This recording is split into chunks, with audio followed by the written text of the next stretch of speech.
Hello, Happy New Year. This is Jenna from Naturally Jenna.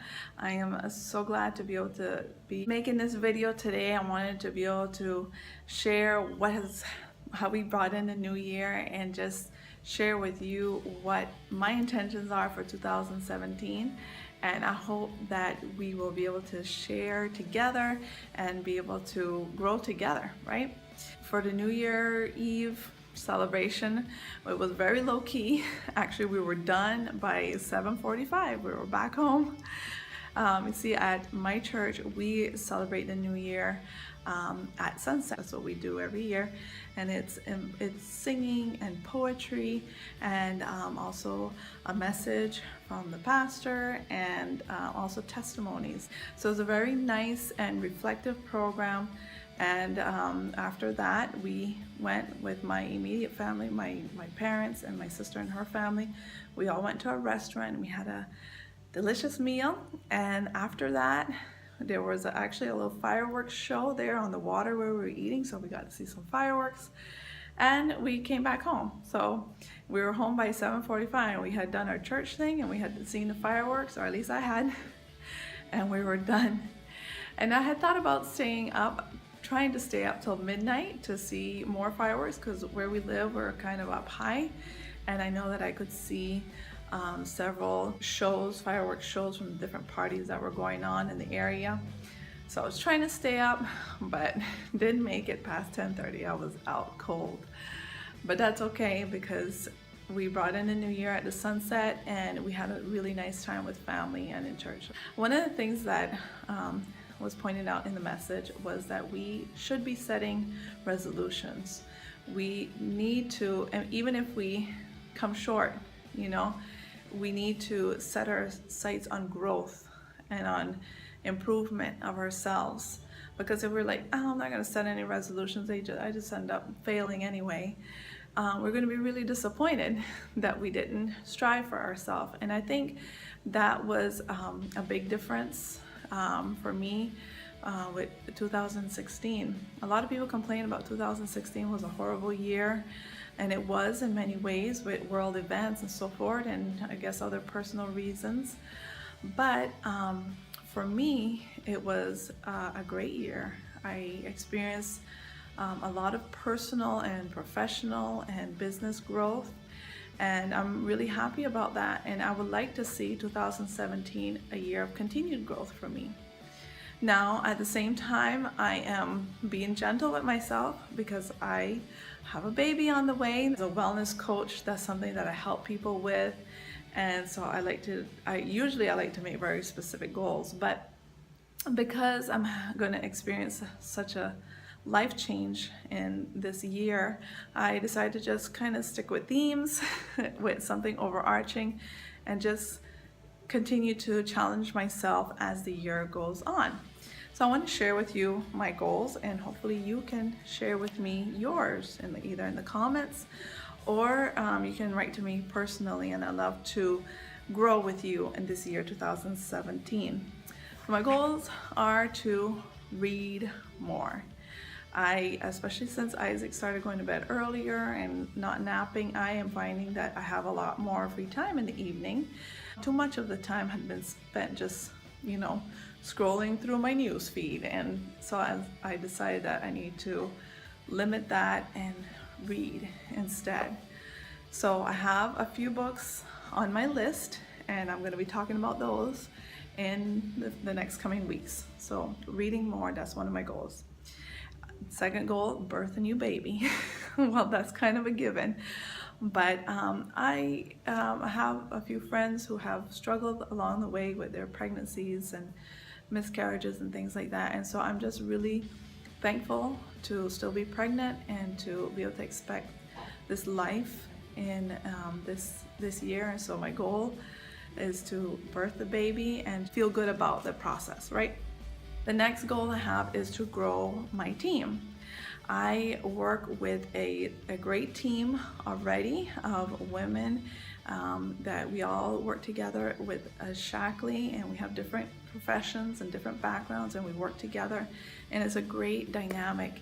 And I would like to grow my team as well.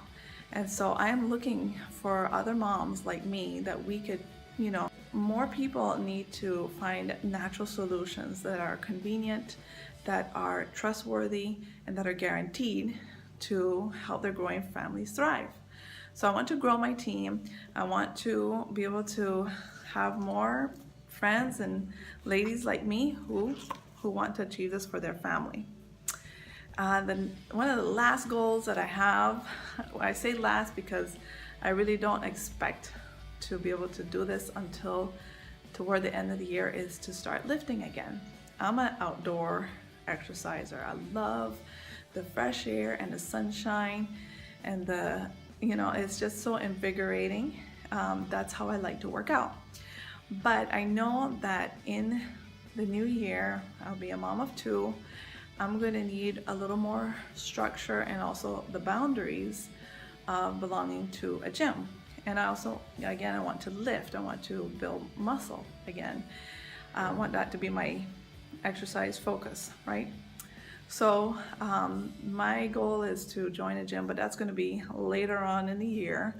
I'm going to be just focusing on breastfeeding and just staying active, but not really lifting until I'm ready. And hopefully it'll be before the end of the year. And lastly, my goal is to trust God more. And that's in my everyday activities, everything that I do.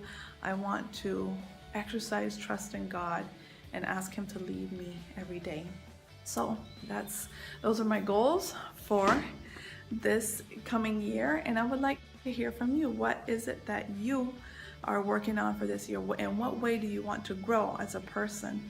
And I want us to do it together, right? I want us to grow together. So now I want to give you the bump update, the maternity update. I am now 25 weeks pregnant, and people ask me how I feel, and I say bigger and bigger. I'm trying to change my mindset, and instead of complaining about not sleeping well and the leg cramps and all these other things that are going on, I just say I'm bigger and bigger, because certainly I feel that way. The baby is moving a lot. When we were at church on New Year's Eve, every time someone started singing a song, he would move and he would respond to the music. It was so wonderful, so nice. And we are zeroing in on a name, and I think when we know for sure that that's what we're going to do, then I will let you all know. But we're excited about that as well. And Isaac is doing well. We had a couple of kind of difficult months for him, where he would just have a meltdown over any little thing that it would set him off, and he would just cry and just have this complete meltdown. My husband and I, we just really doubled down on our, dug deep for patience and consistency and discipline. And right out at Christmas Day or so, it seems like he left that little bratty boy behind. That's what we said to him. Because the next day, the day after Christmas, he started whining again. I said, what happened? I thought that little bratty boy went away at Christmas. And now he's back. And then he kind of had a moment of self-awareness, and he corrected himself, and he, put on his happy face. And that's another thing that he likes to tell me, put your happy face on, Mama. So that's good.